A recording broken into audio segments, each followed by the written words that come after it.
Chapter 1. The Restless Night. Halloween came with a hush that year.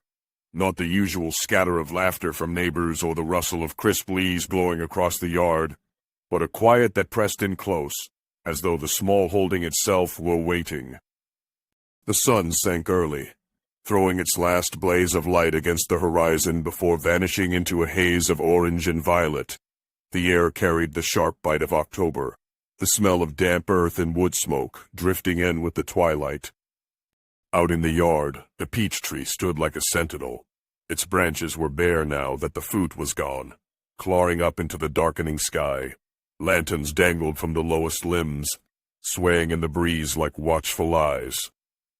Sean Sr. balanced carefully on a wooden stool beneath them, his big hands steady, as he tied one more lantern to a branch. His breath misted in the cooling air, but his voice stayed warm, humming a tune that had no name, half whistle, half murmur. Beside him, Sean Jr. handed up the next lantern, holding it by the wire handle. He was lanky and restless at 18, always fiddling with something in his hands. Tonight he had stuffed fishing line in his pocket, and had already tied 3 different knots while claiming to help with decorations. He shifted from foot to foot as he passed the lantern up. "Come on, Dad, we don't have all night," Sean Jr. said with a grin. "Let's get these up quick so we can actually enjoy them." Sean Sr. gave a quiet chuckle, tying off the lantern with practiced care. "We want them to look right, son. Slow and steady, that's how it lasts." "Slow and steady is boring," Sean Jr. muttered, but he still waited for the next lantern. From the porch rail came the lazy strung of a guitar. Wyatt perched there, shoulders hunched, a half-smoke on his face, as he sent notes drifting into the night air. He plucked at the strings more for sound than for music, sometimes letting the chords collapse into a moody rhythm that carried across the yard. Every so often, he glanced at his little brother and pulled a ridiculous face. Eyes crossed, lips twisted, tongue lolling. Phoenix, 8 years old, and clutching a bundle of herbs, almost as big as his arms, burst into giggles at each silly grimace. His laughter carried through the dusk, warm and bright, though he tried not to drop the lavender and sage he had just gathered from the patch behind the house. "Stop it, Wyatt!" Phoenix called, trying desperately not to drop the load. Mama said these are important." Wyatt leaned back against the porch post, strumming a short flourish on the guitar. "Important for what? To keep the boogeyman away." He rolled his eyes dramatically, then pulled another face so absurd that Phoenix nearly lost the herbs to his laughter. From the kitchen window, Amanda's voice floated out, gentle but firm. "Wyatt, let your brother be. Phoenix, bring those inside before you drop them all over the yard." The kitchen was golden with lamplight when Phoenix carried the herbs in. The table was scattered with bowls of sugar and flour, and several jack-o'-lanterns flickered along the counter, their carved bruns throwing shadows across the walls. Amanda, Mama, as Phoenix called her, was shaping dough into little biscuits, dusting them with cinnamon before sliding them onto a tray. "Good work, sweetheart," she said, smiling as Phoenix laid the herbs on the table. She brushed flour from her hands and began binding the sage into bundles with twine. "These will keep the air sweet tonight." Phoenix wrinkled his nose. "Why do we need herbs for that? Doesn't the fire keep us warm enough?" Amanda glanced at him, her eyes softening. "The fire keeps us warm, but herbs remind us we're safe. Halloween stirs up more than costumes and candy." "Like what?" Phoenix pressed. Her hands paused over the lavender. For a moment she didn't answer, only tied the twine tighter. Then she bent and kissed the top of his head. "Old things, forgotten things. That's all you need to know." Outside, Stella barked suddenly, sharp and fierce, not her usual baying at rabbits. Hank joined in, the sound low and rumbling, rolling across the field. Amanda turned, wiping her hands. "Phoenix, go check on the dogs, please." Without hesitation, Phoenix slipped back through the door, padding barefoot across the porch to the dogs.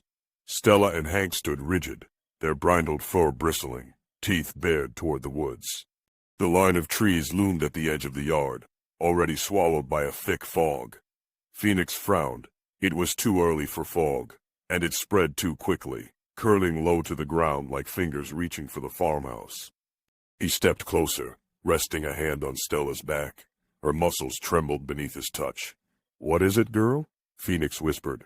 Then he heard it, a voice beneath the growl, as real as his own. "Stay away from the woods tonight."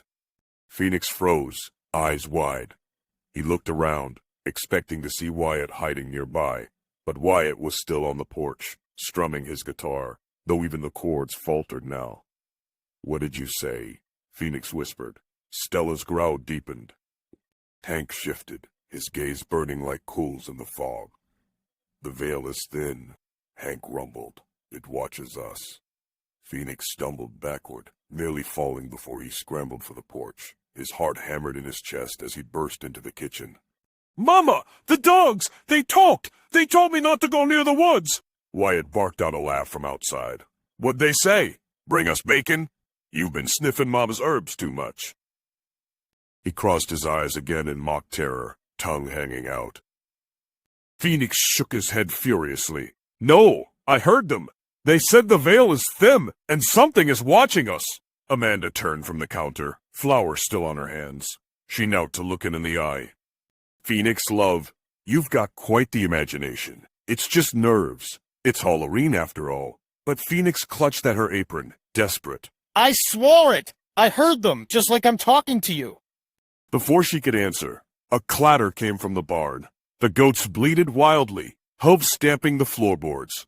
Sean Sr. sighed, climbing down from the stool at the peach tree. "I'll settle them," he shouted, his steady voice carrying across the yard. "They always act up when the fog comes early." The fog was spreading fast now, a pale sea that swallowed the ground. By the time he coaxed the goats into their pen, the lanterns in the peach trees seemed like floating orbs in the mist. "Where's Meemow?" Phoenix asked suddenly, looking around.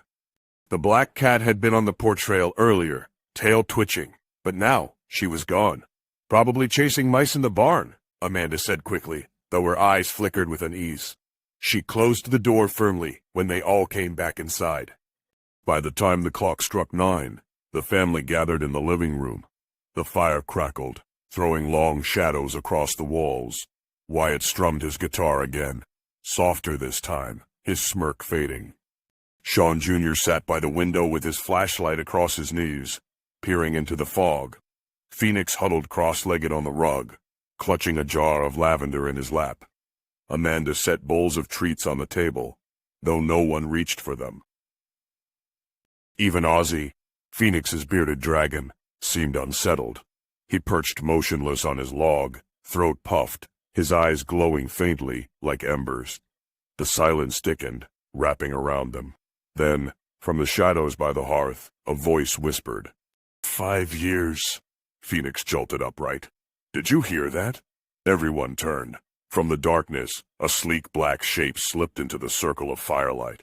Meemow padded forward, her paws soundless on the rug. She sat, curling her tail around her legs, and fixed them all with bright green eyes that gleamed like glass. She licked her paw once, calmly, then spoke again, her voice smooth and cold. "Every 5 years, it weaks, and tonight, it comes for us." Wyatt's guitar clattered to the floor. Amanda's hand flew to her mouth. Sean Sr.'s steady composure cracked. He leaned forward, his voice rough. "What wakes Meemow?" The cat's tail flicked. The fire flared, shadows leaping across the walls.